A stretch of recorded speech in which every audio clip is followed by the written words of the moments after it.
Today, we are here to talk about centripetal force. And in order to talk about forces, we have to talk about acceleration. And there are two directions that we can have acceleration in. Those are the tangential and the centripetal directions. So I want to work analytically with this first because I'm an analytical person, and I feel that at its root, a lot of what we do is analytical in nature, and the analysis should match our experience and our vision of what's going on. So the definition of acceleration is the rate of change of velocity. So it's that derivative relationship. And we can do this in absolute coordinates. So we can write down our velocity vector. Oh no, that crashed. Minimize, minimize, pen tablet. No, that thing.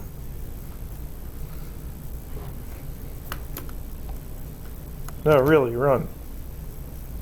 There it is. My handwriting's bad enough as it is without the tablet driver failing. Upper half of the button. There we go.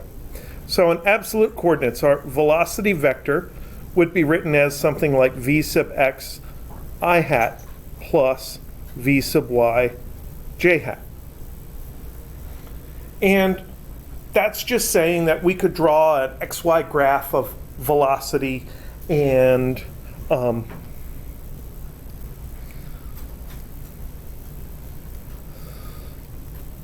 so we'd have a velocity vector v, and there is our little thing there. So there's v sub x and there's v sub y. And it's just regular xy coordinates.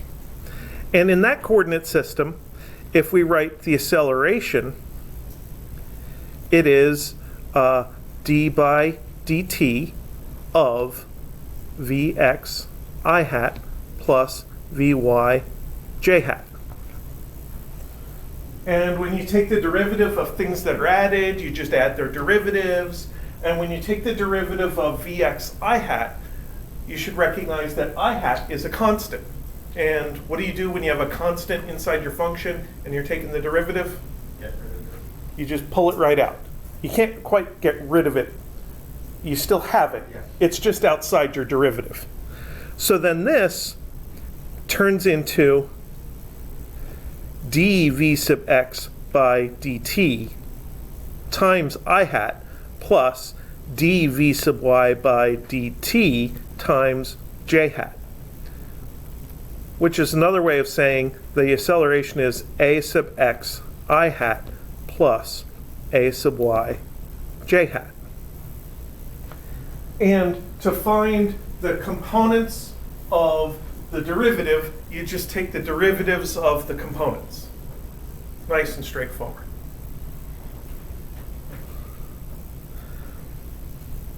Now there's another common system of units we think about.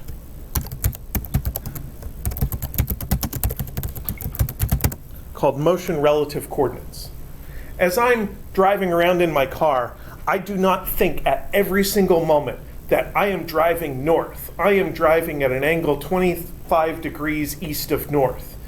I don't imagine myself turning around on a map or in a globe at every single moment that I'm driving. I think there's something in front of me, I should slow down. Or there's a road over there, I'm going to turn so I can go down that road over there.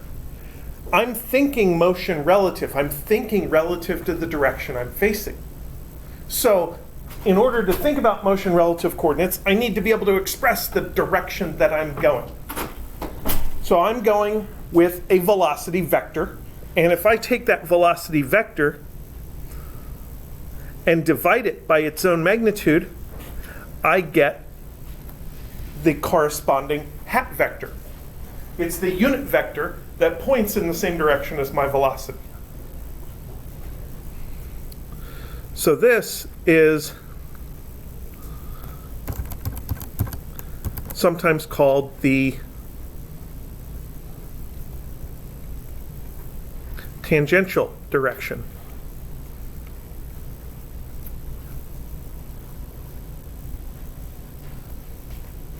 So in a drawing, if I was to draw an object, and let's say it's taking a path that looks like this, we could draw a little velocity vector there, and that velocity vector lies along a line that is tangent to the path at any given point. And I can express that velocity vector as my speed and its corresponding direction, algebraically.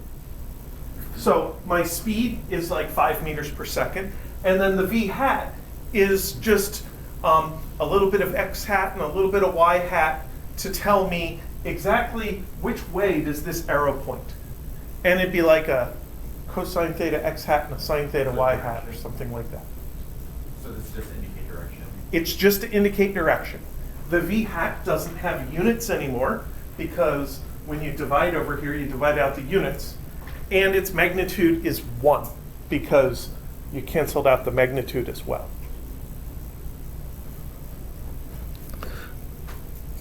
So you could potentially on here somewhere draw a little v hat vector that represents that direction. And it points in the same direction, it just has a different length. So now I want to figure out what is the acceleration as the derivative of this new formula, v times v hat. And the cool thing about vector algebra or vector calculus is, as far as derivatives are concerned, you basically do the same things you're used to doing with regular calculus derivatives way back in calculus 1. You just pretend these are two functions. So when you have a product of two functions and you're taking the derivative, you just use the product rule. So we should use the derivative of the first times the second plus the original first times the derivative of the second.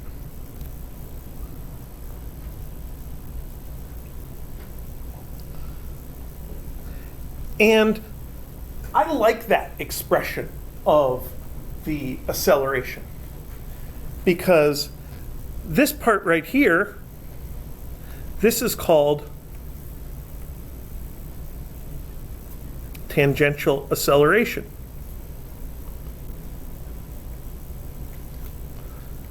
A parallel, I use the parallel symbol for tangential acceleration because I don't know, that's what I grew up with. That is dv by dt.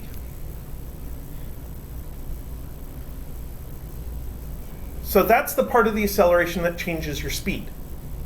V without an arrow is your speed, and the derivative of v is your changing speed. So this describes your speed changing, and it's saying here that the part of the acceleration in the v hat direction corresponds to changing your speed. Now this other thing here, this is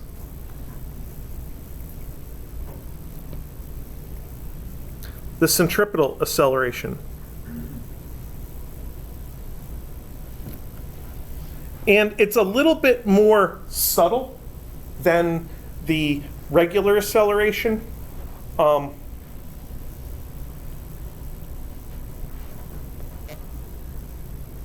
Than the tangential acceleration. But all I want to say about it at the moment is it changes the direction.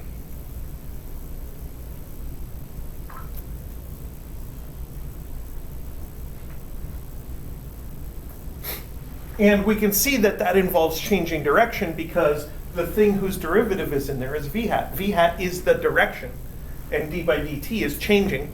So this is changing direction.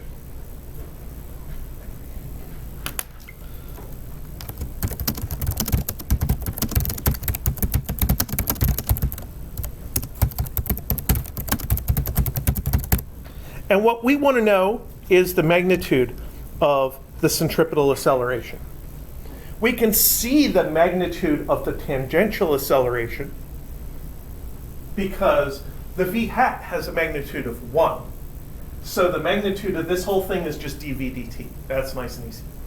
But this thing's a little bit more complex because the v comes in with some magnitude. It's like 10 meters per second or whatever speed you're going.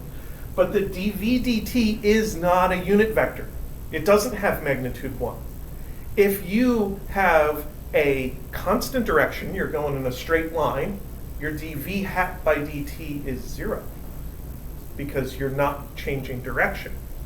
On the other hand, if you start spinning around in circles rather rapidly, like a balloon that you just let go of that is releasing all the air, moving around every which direction, that v hat keeps changing all the time. So that's a rather large dv hat by dt. So we can't just look at it and see what it is. So instead of trying to understand the complicated case or doing it analytically, let's look at a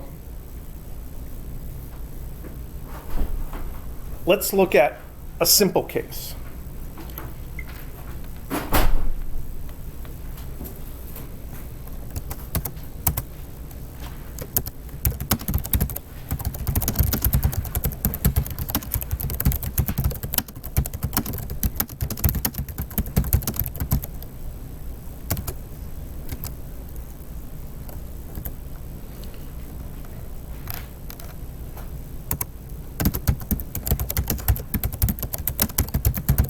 And the simple case to look at is called uniform circular motion.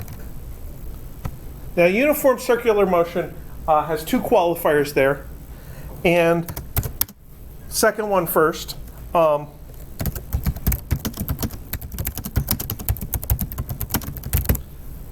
object is traveling in a circular path. So in general, your path could be any shape. You could have a straight line path, circular path, wavy S-shaped path, any arbitrary path you could think of, walk in, drive in, fly in, anything could be a path, but in uniform circular motion, the path is a circle. And the thing that makes it uniform circular motion is the speed is constant. That's really going to simplify things. Having the speed constant means our dv dt plane v, our plane dv dt is 0 because speed is not changing. So the rate of change of speed is 0.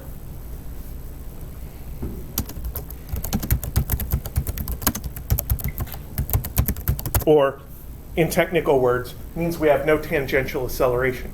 So now we're boiled down to a situation with pure centripetal acceleration. So let's graph the object's path.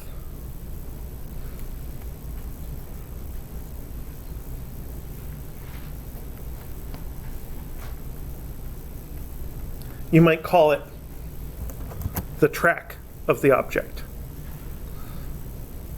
So we'll draw a set of x-y axes here. And I'm going to have it be a circle that is centered at the origin because it makes things easier.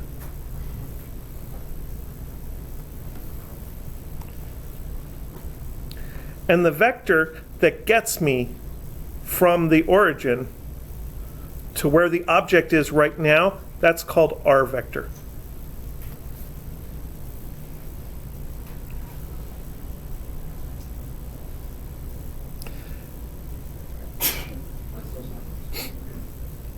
And if we zoom in on that r vector,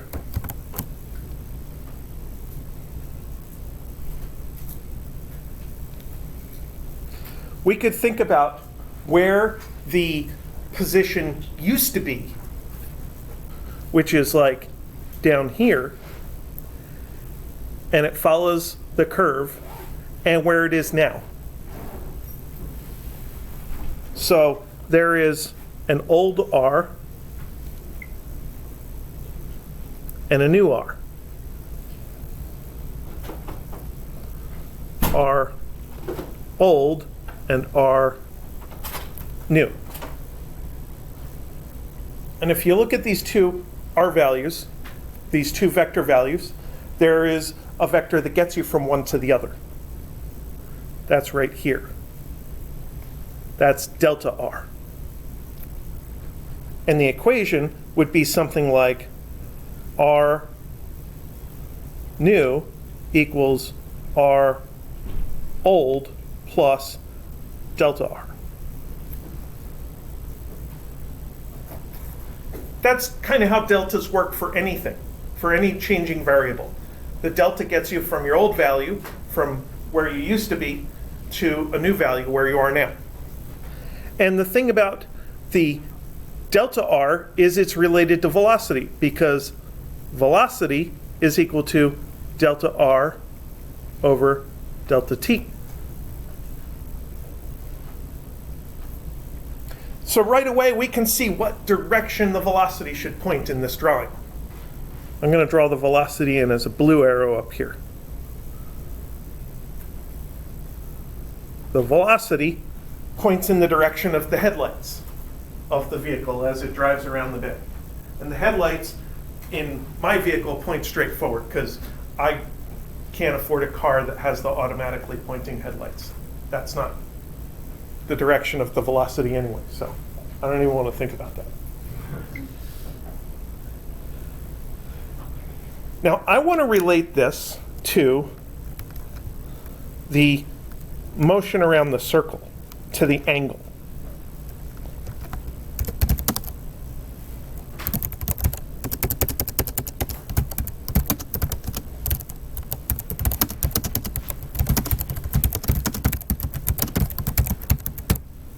And there's a quantity called the angular velocity, that is the rate of change of the angle. It is omega is d theta by dt. And it doesn't really matter all that much whether I use derivatives or deltas, because I'm thinking of a really small time step anyway. So that d theta dt, that's basically delta theta over delta t. Now I want to find my delta theta in my drawing. My delta theta is this angle right there.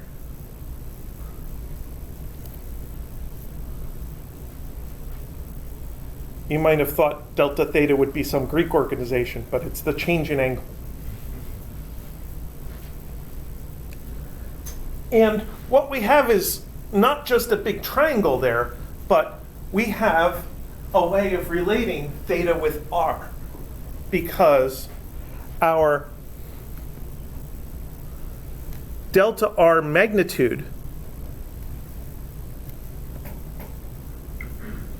I don't need that, but I do need the drawing. Delta r magnitude is the length of that thing. That is equal to r delta theta. That's called the arc length formula. Now you might say, but the arc is round and the delta r vector is straight. Isn't the round part longer than the straight part? And yes, it is. So this r delta theta is actually a tiny bit bigger than delta r, but if our step size is small enough, the difference is nothing. If you zoom in on the circle, it looks like a straight line. If you get close enough to a sphere, it looks flat. We are close to the Earth, and the Earth looks flat. There's some people who firmly believe the Earth is flat. I think that they're just trolling us. They said Mars was round. They admit that Mars is round? That's a start. They also think Australia is a hoax. Australia is a hoax. No, it's New Zealand that's a hoax. And Antarctica. Australia is really there. Nobody can deny that. I think we do. Yeah, some, No. I'm pretty some sure do. they deny that. So V is I'm not sure. delta r over delta t, which is r delta theta over delta t, which is r omega. That is the worst omega I've drawn. There, that's a better omega. So this is kind of important for us. This is the relationship between how quickly something is going around a circle in radians per second. That's omega, is change in angle per unit time. And when you do calculus with angles, you have to use radians. So this is radians per second times the radius gives us our speed in meters per second. Why do you have to do calculus and radians? Because otherwise the trig functions don't work out right. Yeah. And you definitely can't do Taylor series of trig functions unless you use radians. And Taylor series of trig functions are really useful. They are. So, we often write this in both ways. We'll write it as V is R omega, or we'll write omega is V over R. Both of those are true. They're saying the same thing. They're saying that the angular speed and the linear speed are proportional to each other, and the proportionality factor is the radius. So,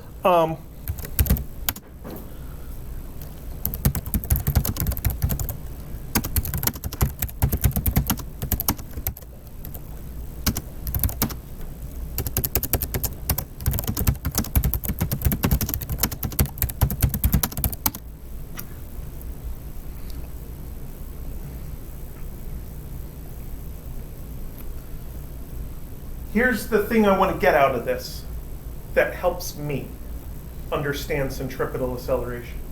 In this case, the position vector is changing only in direction, not in magnitude. The position vector has a magnitude of r. Its derivative has a magnitude of r times omega. So it looks like maybe if something is changing in direction only and not in magnitude, you can figure out its derivative just by multiplying by omega. Turns out that's true. You can do that. And, whoops.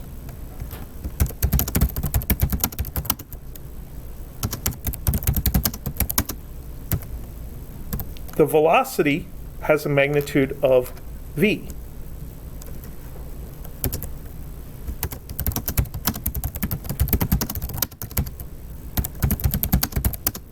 And its derivative has a magnitude of v omega. So this is a centripetal is equal to v times omega.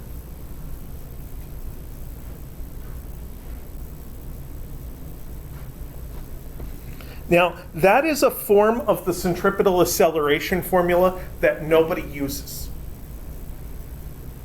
But we can substitute out either one of those variables using the formulas above. So, on the one hand, it's very popular to substitute out omega.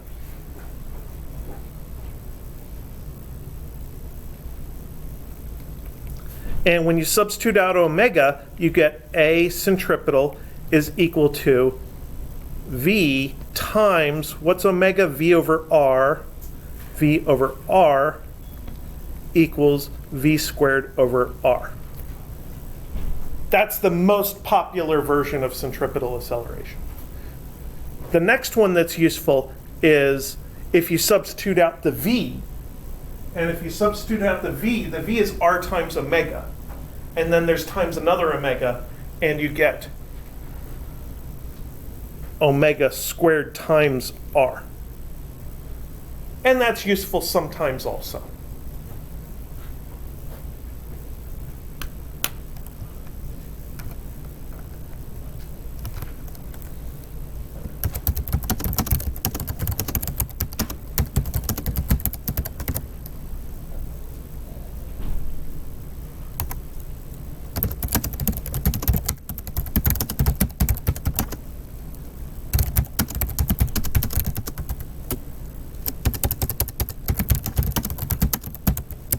Oops, I can spell. Now, when would you use that last version, that centripetal acceleration is omega squared r, if you have objects that are orbiting with the same period? So then they'd be going through the same angle in the same amount of time, which means their angular speed would be the same. So maybe you have a spinning merry-go-round. So you have, there's the center,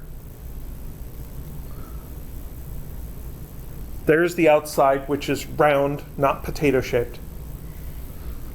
And here is M1, and here is M2. And the whole thing is spinning with omega. So then I'd be able to say A1 is omega squared R1, and A2 is omega squared R2, and this is more. And I can tell how much more it is if I know the ratio of their distances. And more acceleration means more force, because acceleration and force are proportional to each other. So if you are on a spinning merry-go-round and you're near the center, it's very easy to maintain your position. You don't need to hold on very hard. But if you move toward the outside, it gets more difficult. And anybody on the outer edge of the merry-go-round is experiencing the most centripetal acceleration, and therefore requires the most force, because force is mass times acceleration.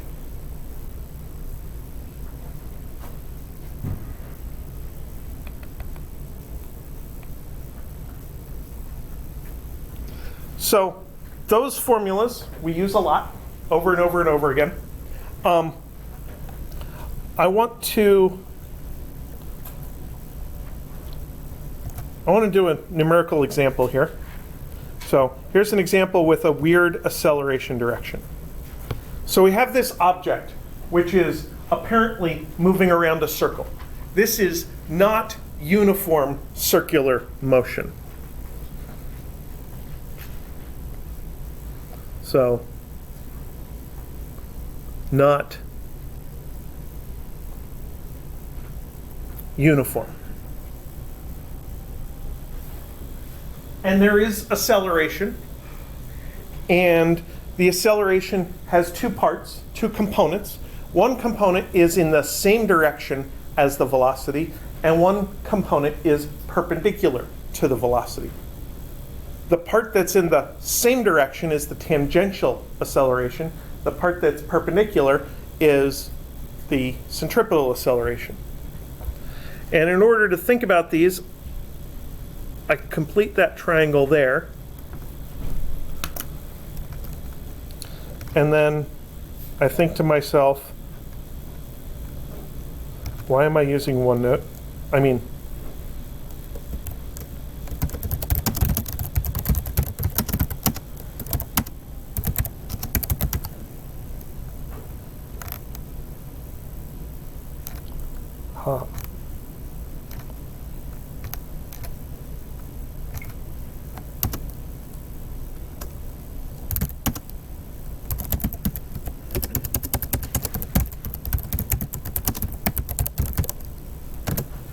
I think to myself that that angle, 30 degrees, is measured from the perpendicular direction. It's measured from the radius, from the radial direction. So my A centripetal would be A times cosine of 30 degrees.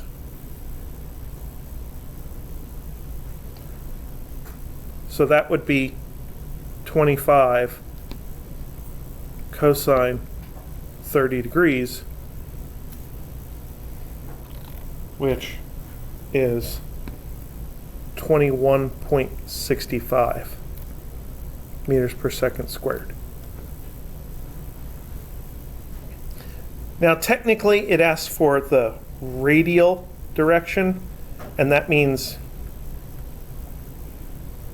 the outward component. And components can be plus or minus. Components are plus if you're more in the same direction as the thing, as the direction you're thinking about, and they're minus if you're more against the direction you're thinking about. The radial direction points outward. This acceleration points more inward. So this is actually a radial is equal to minus 21.65 meters per second squared. Now the other component of a vector, the perpendicular component, you form by using the sine of the angle instead of the cosine. So that's my A parallel.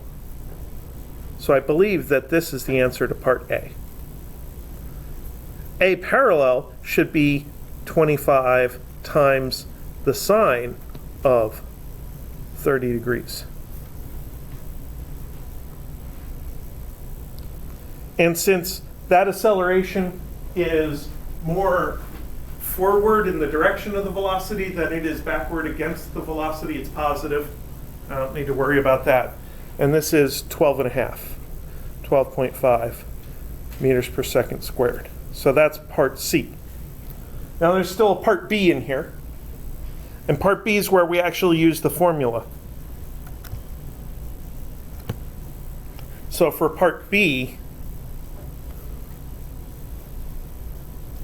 we use A centripetal is equal to V squared over R, or V squared is AR, or V is square root of AR. And these are all A centripetal. So V is the square root of 21.65 times the radius, which is quoted as being 4.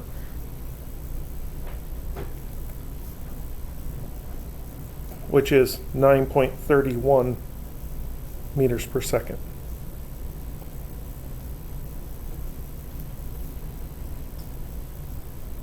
So this is what I said was a case where the acceleration's pointing in a weird direction. Part of the acceleration is pointing forward, that's the parallel acceleration, making this thing go faster. And part of the acceleration is pointing inward against the radius, and that's what's making it go in a circle. And the centripetal acceleration, the inward acceleration, is always going to equal V squared over R.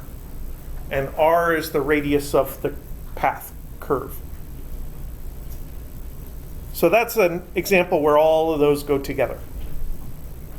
Wait, why did you say the other was negative? Because A points inward and R points outward.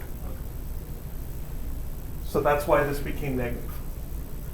That's the difference between radial acceleration and centripetal acceleration. Radial acceleration is how much is outward, centripetal is how much is inward. And they're exact opposites of each other.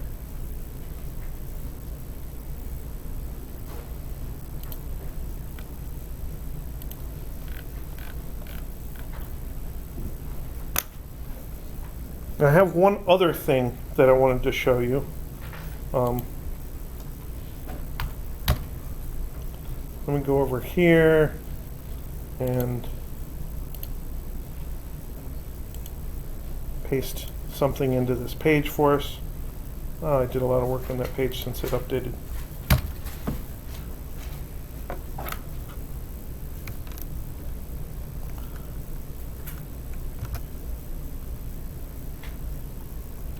So the purpose of this simulation slash graph is to talk about the direction of the centripetal acceleration. So we have two different drawings. One is the position of the particle where you can see the track of the actual particle. And if I move the particle forward a little bit, you can see that the blue velocity vector pulls the particle forward along the path. So the blue velocity vector is the headlights of the object going around the bend. And as the object turns, the velocity keeps changing direction. Now the other graph is just a pure graph of the velocity. And the velocity is always anchored at the origin. The initial velocity is in the y direction, and then as the object starts bending around the corner, the velocity starts falling over. It keeps the same magnitude, but the direction is falling over. And the thing I like about this second graph is it shows how the acceleration is pointing to the left right now, because the acceleration vector is what's pulling the tip of the velocity vector over. Just like this velocity is the derivative of position, this velocity tells you where the position goes next. This red vector is the derivative of velocity. This one tells you where the velocity goes next.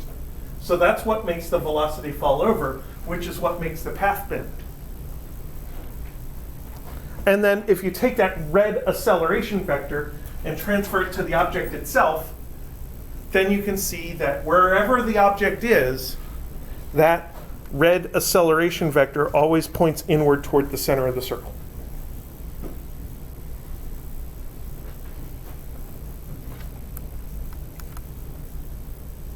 That was fun to make. So I think I put the URL in there so that you can click on it and look at it and use it for intuition later on.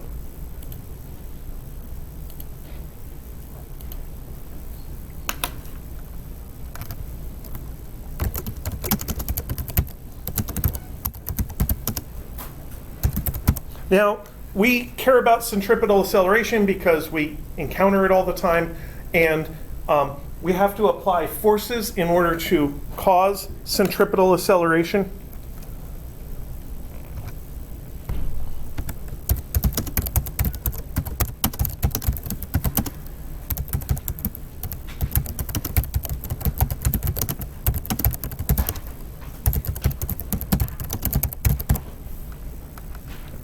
So we need to have some kind of a centripetal force in order to go around a bend. If you try to go around a bend and you don't have any ability to create sideways force because maybe the road's really, really slippery, then you won't go around the bend. You'll slide and go off the bend instead. So, no, it's not good. So here's a bend, and here is an object, and there is a radius of curvature, and there is a velocity of the object, and this is kind of a top view or a map view. But when we have three-dimensional situations, we always have to think about different kinds of views, different ways of looking at a three-dimensional scene. So we might also want a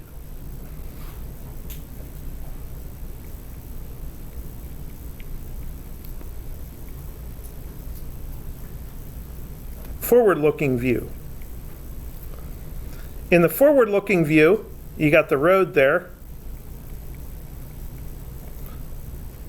and the car,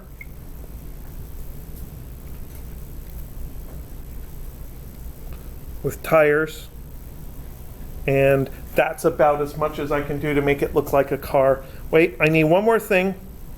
I need a license plate, because this is the back of the car. This is a forward-looking view of this car. So the velocity here is into the page. And I care about this view because this is the view where I get to think about what direction the car is going. This car is making right-hand turns. So as I look forward in this drawing, the car is turning to the right. That is the direction of the acceleration.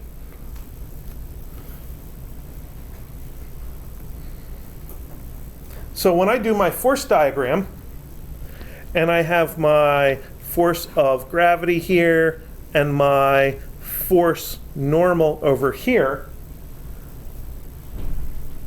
I can't stop there because at this point, there's no force to cause that rightward acceleration. There needs to be another force to the right, and that force is going to be the force of friction.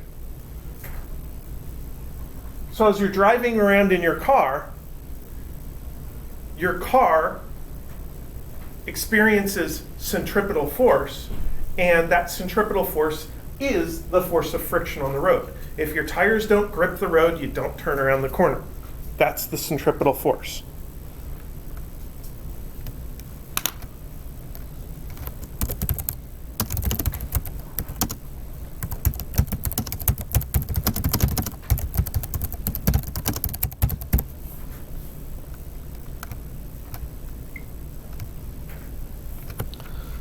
So then we can analyze this just like we analyzed the car trying to hit its brakes to come to a stop. The y equation tells us that the normal force is equal to mg.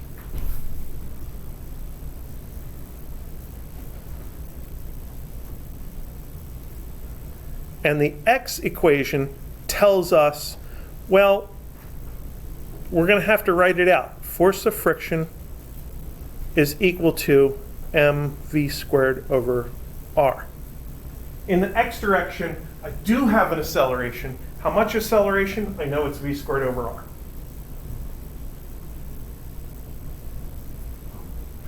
So now I know exactly how much normal force it takes to keep the car from rising or falling, and I know exactly how much friction force I need. But I still have my static friction condition. Remember, the force of friction has to be less than or equal to mu static times the normal force. So I plug these things in here. mv squared over r is friction, has to be less than or equal to mu static times mg is normal force. And I get a restriction on the motion of my car. Let's cancel out the m's, and we find v squared must be less than or equal to mu static times gr.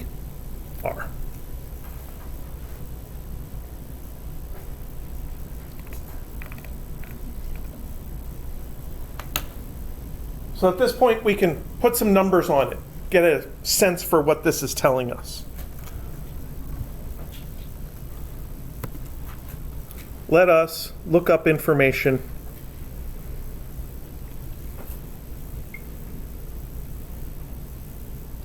for the campus entrance.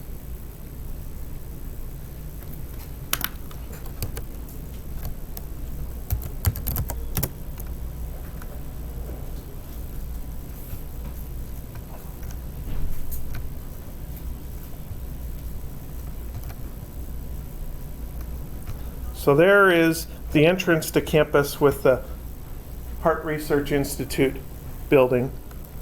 And I'm going to suppose that this is the center of curvature of the entrance road, and find that it looks like 82 meters there, 89 meters there. I think I'm a little off center here. 87 meters there, 86 meters there, 82 meters there. I'm going to use 85 meters as a nice round number for the radius of that curve. Plus, it's the number I have over here on my other screen, so I know the answers already.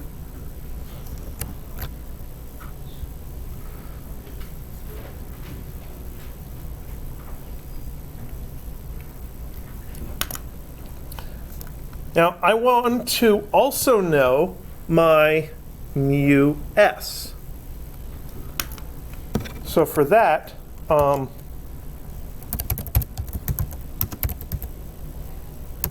look up friction coefficients, and I like the one on Engineering Toolbox. I think it's because their ads are unobtrusive. Okay. Car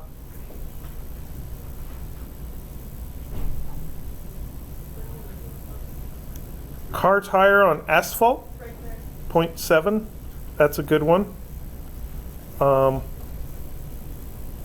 Rubber, dry asphalt, 0.9. Dry concrete, 0.6 to 0.8. So it looks like 0.7 is a good number to use. Notice wet concrete has a lower friction coefficient. And I think the columns are for static friction versus kinetic friction. But let's use 0.7. So that means V squared has to be less than or equal to 0.7 times 9.8 times 85, which is 583.1.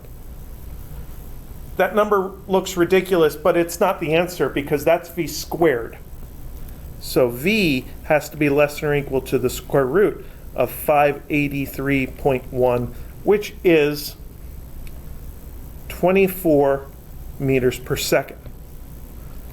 Is that fast To go around the curve? to go around that curve? Yeah. How fast is it? 24 meters per second.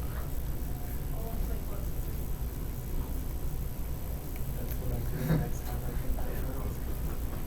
think. That's around 54 miles an hour. That's 10 miles above the speed limit on that part of the road. No, it's 2.25 times the speed limit on that part of the road. That's on campus. The speed limit's 20. Oh, sorry, I was talking about going off the 45. Yeah. So, I want to point out something very clearly. Either way, you don't want to do that. This is not a safe speed to drive around that bend. There are a couple of things wrong with this analysis. First of all, there are no safety factors here. The weight of the car comes into play in that our friction model is flawed. The friction force is not really limited to mu times the normal force because the rubber in your tire has a limited strength. So if you put bicycle wheels on a car, you would lose traction much faster than with regular car tires because the friction would just start, the rubber would just start breaking apart. So there's no safety factors. In engineering, it's common with human occupied systems that have a safety factor of at least 2 or 3, sometimes even 10.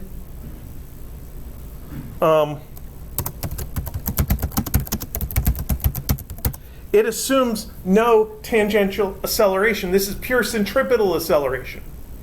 Now, last I drove in, as I was driving around the corner, there were other people driving slower in front of me. Sometimes as I drive around that bend, there are even people stopped in front of me. So if you're trying to drive around that bend and there's anything that makes you have to slow down, you don't have enough friction left to slow down. You only have enough friction just barely to make it around the road if the conditions are perfect.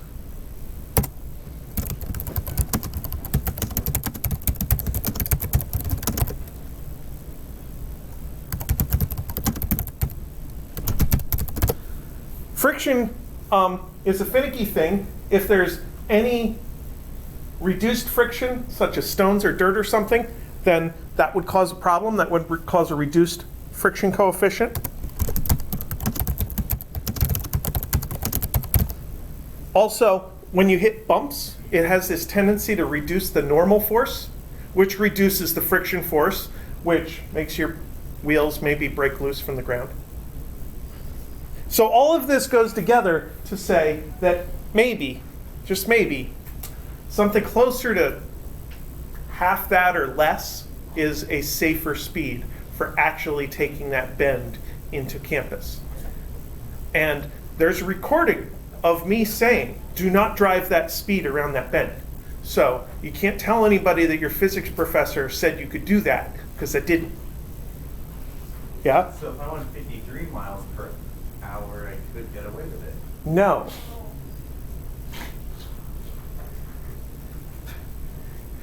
I'm not saying that. I'm not saying that at all. There are not enough safety factors built into that analysis. Let me know if you're gonna try that thing pretty far away. You want to fly a drone over it and watch it happen. I'll stay myself, I'll like make it a flight. I get drive lights.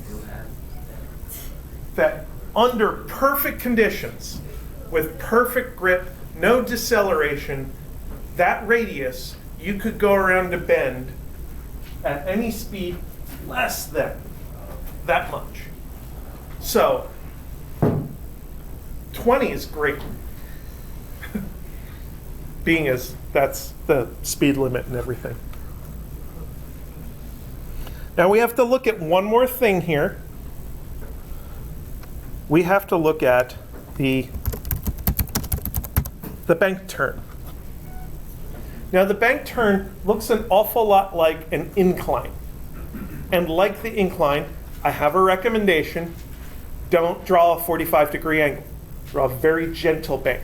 So I'm going to draw my gentle banked turn.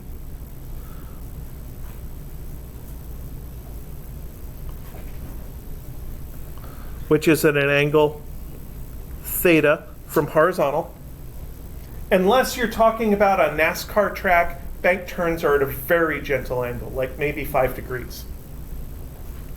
On a NASCAR track, the banking angle gets up to like 30 degrees, and that gets to be comfortable to stand on. And then we have to have our vehicle here. So I'm just going to draw my vehicle as a box. And then I need my acceleration. And the weird part is,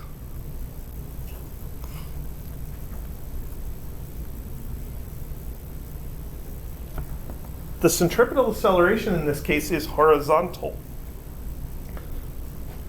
If you're on an incline, you're restricted to move up and down the incline. So the acceleration is downhill. But if you're on a bank turn, your velocity is into the page.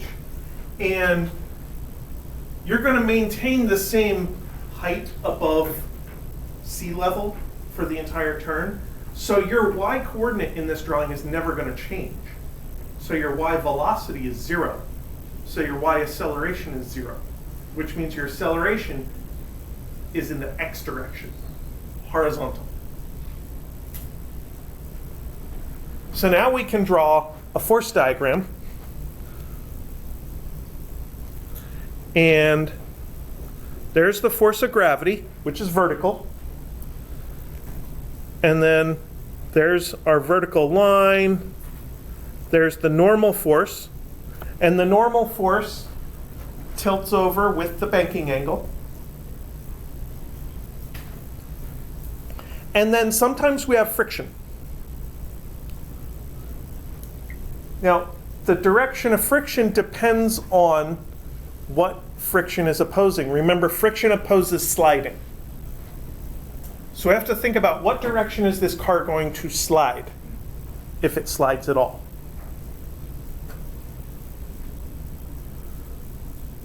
Which way do you want to make friction? Uphill?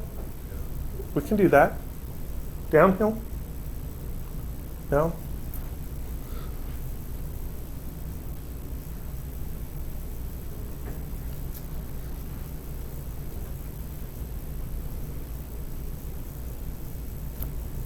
So we'll do force of friction question mark, because we're not sure.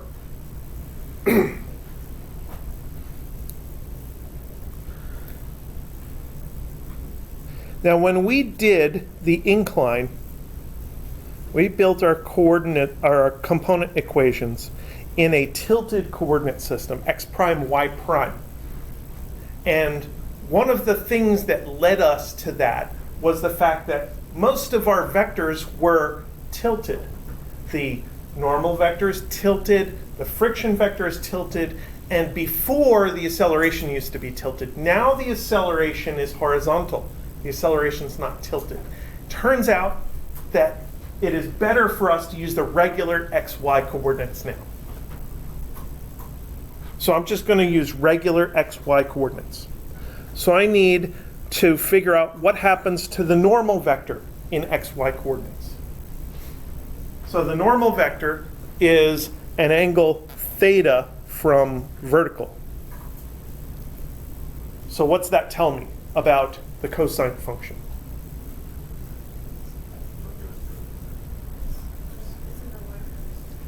Since the normal vector is theta from the y direction, the cosine goes in the y direction.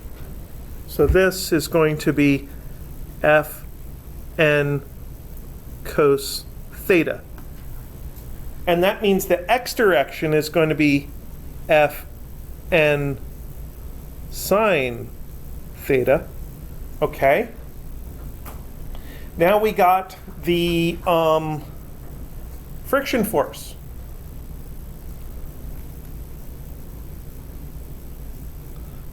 There's my theta.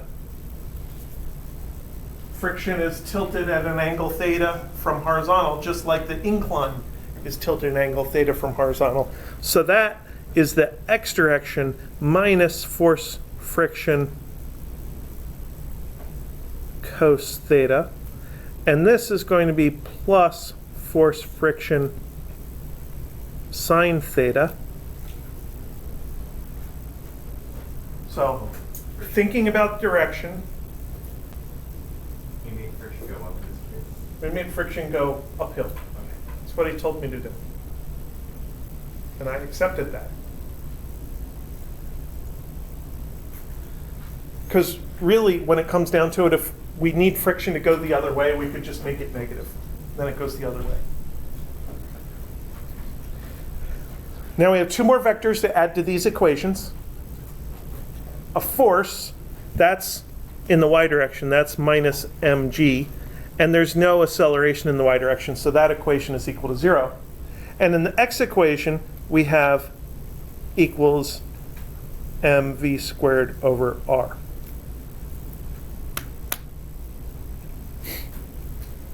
Now, I would say understanding the thought process behind building those equations is probably one of the best things you can do to understand more about forces and components for exam 2. Knowing how that drawing turns into those equations is highly important, and not just for University Physics 1, but also for statics and dynamics.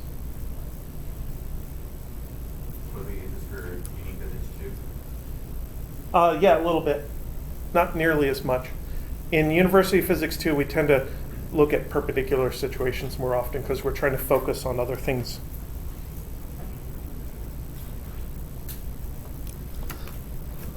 So those are the general equations. And they're kind of a pain. I'll admit that. But depending on what you know and what you don't know, you can eliminate variables and solve for different things. Since I get to choose what I do in examples, I get to choose the special case where things are a lot easier. So let's look at the zero friction case.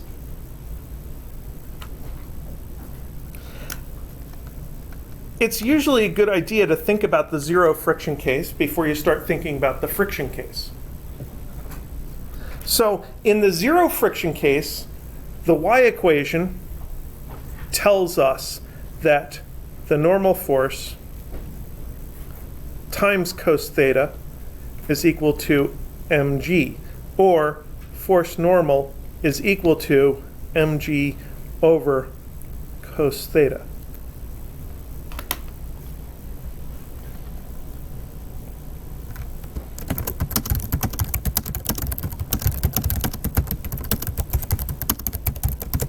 I have a question. is this more or less than we're used to?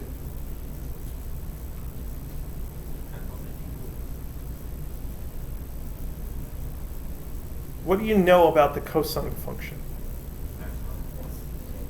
It's between 0 and 1. So we're basically dividing by a small number less than 1. It's gonna be a lot. So this is more. It's more than mg. mg is what we're used to for a normal force. So this is more than the regular normal force.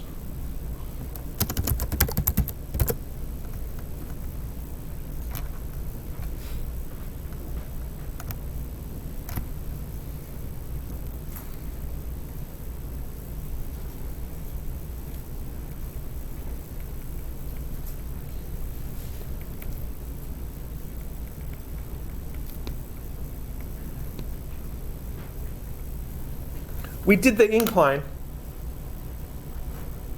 and in the incline, we had a normal force that was equal to mg cosine theta.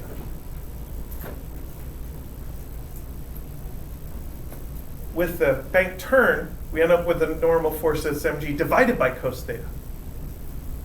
So this one's times cos theta, that one's divided by cos theta. And it's a little weird. On the incline, you get less normal force. But on the same surface with the same car, if you're driving, you get more normal force.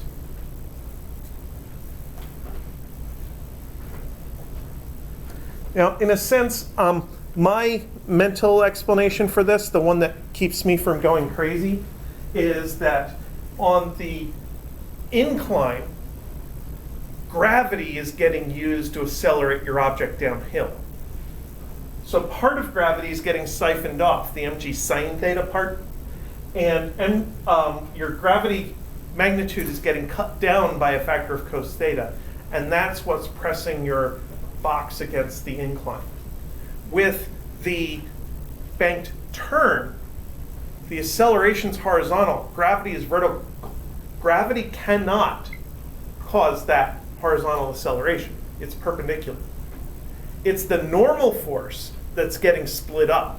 Part of the normal force is toward the center of the turn, which is the mv squared over r, and part of the normal force is holding your object up against gravity. So it's the normal force that's getting cut down to oppose gravity. It's like those machines and the random fairs that they have where they spin you and then eventually... Sure. As you're going around this turn, it's a less extreme version of the centrifuge. So you get that extra acceleration that's got to be created. And the normal force is what's creating that acceleration. So there's more demand on the normal force. I think there's a homework problem about the centrifuge. At least I hope there is. I don't know, I was tired when I wrote it up. So let's get back to the bank curve.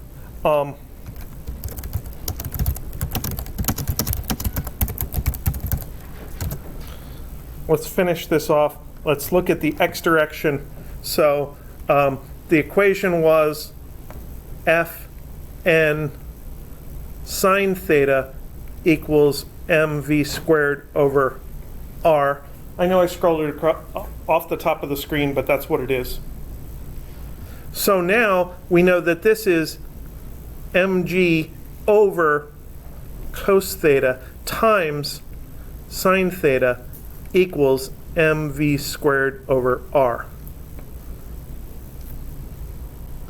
And the m's cancel, and the sine and cosine combine to form tangent, and we end up with gr tan theta is equal to v squared.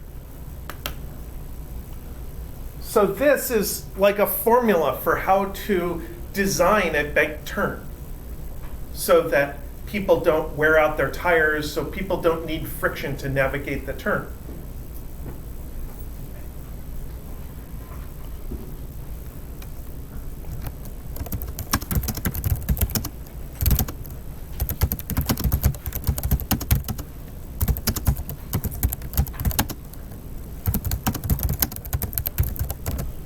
So remember, this whole thing was based on zero friction. We could put in our 9.8 and our 85 tan theta is equal to, what V did we say was ridiculous? 24 meters per second?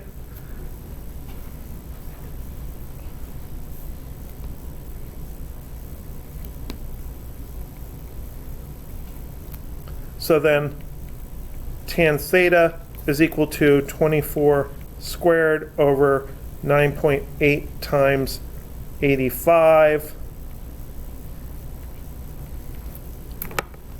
So the right-hand side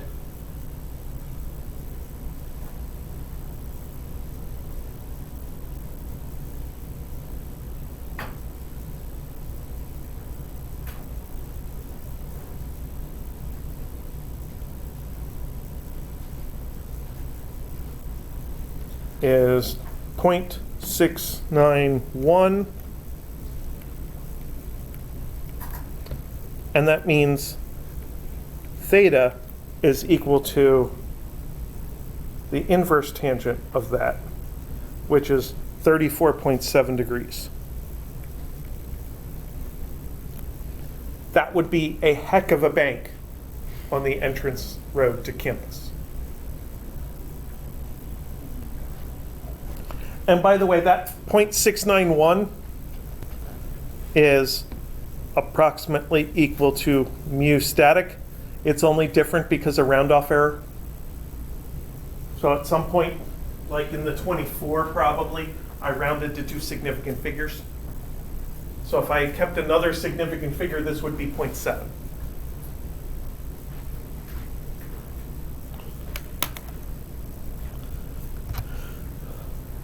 So that's a bit about circular motion, centripetal acceleration. Circular motion is our main example of centripetal acceleration. So hopefully that'll help you understand the lab better when you get to it. I think it's next week's lab is on circular motion. Or it might be later. So we only have 2 topics left before the exam. The exam is, well, the exam's quite some time away, I think, still. Like weeks, like 3 weeks, or? It's like 2.5 weeks. Oh, that's close. Well, no, so this week there's a Cal 2 test, so. Okay. I'm good. So I'm dodging the Cal 2 test. All right. So what calculus do we use to figure beyond basic derivatives and integration? Is it just